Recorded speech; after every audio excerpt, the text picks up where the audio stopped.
ഭഗവാനെ ഈ വർഷമെങ്കിലും കടം ഫ്രീ ലൈഫായിട്ടൊന്ന് മുന്നോട്ട് പോകണേ.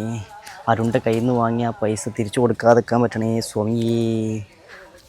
ഈ കരടാജി ഇവിടെ ഉണ്ടാവുന്നേ. നാട് മുഴുവൻ കടം വാങ്ങിയിട്ട് അമ്പലത്തിൽ വന്ന് പ്രാർത്ഥിച്ചാൽ കടം കൊടുക്കാൻ പറ്റുമോ? അയ്യോ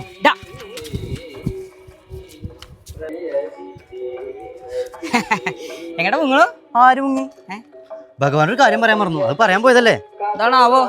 കടം വാങ്ങിയ പൈസ ഒക്കെ തിരിച്ചു കൊടുക്കാൻ പറ്റണേന്നോ അതോ ഇനിയും പറ്റിക്കാൻ പറ്റണേന്നോ? ആദ്യം പറഞ്ഞ ഏതായാലും പറ്റുന്നൊന്നുമില്ല, രണ്ടാമത് പറഞ്ഞാലും നടക്കട്ടെ. ഈ കുറി ഇട്ടണോ? വന്നേ നീ കുറി ഇൻ്റെ അടുത്ത് വാങ്ങിയ 15,000 രൂപ തിരിച്ചു തന്നിട്ട് മതി ഈ പ്രസാദും വഴിപാടൊക്കെ. ഇല്ലെങ്കിൽ ഇപ്പം അടുത്തൊരു ശത്രു സമാരം കൂടി നടത്തേണ്ടി വരും. അതിലേക്ക് ശത്രുക്കളില്ലടാ. ഞാൻ തന്നെ ഇങ്ങനെ പോയാൽ ഞാനാവും എൻ്റെ ഏറ്റവും വലിയ ശത്രു. ഓ, ഒരു 6 മാസം മുന്നേ വാങ്ങിയ 6 മാസോ? ഒരു കൊല്ലം. 6 മാസം കഴിഞ്ഞിട്ടല്ലേ ഒരു കൊല്ലാവാ. ഒരു കൊല്ലം മുന്നേ വാങ്ങിയ 15,000 രൂപേന്റെ പേരിൽ നമ്മളെ ഫ്രണ്ട്ഷിപ്പിന് വില കളിപ്പിച്ചില്ലേ? അയ്യോ അങ്ങനൊന്നും പറയണ്ടേ, വിഷമമായി ഉണ്ടാവോ? ഹൈ ഇതന്നെ അല്ല കഴിഞ്ഞ മാസം പറഞ്ഞേ. ഒരുമാതിരി മറ്റോടത്ത് പരിപാടി. ഈ ചായ അടിച്ചു ഇല്ല? ചന്ദ്രന്റെ അടുത്ത് പൊറാട്ടയും ബീഫ് വാങ്ങി തരാം. ലോൺ വല്ലതും കിട്ടിയാ? ചന്ദ്രന്റെ ഇടയിൽ എനിക്ക് പറ്റണ്ടോ? അയാളെയും പറ്റിച്ചു. കാശ് ഞാൻ തരണടാ ഉറപ്പായിട്ടും. എന്നു തന്നെ പറയണേ.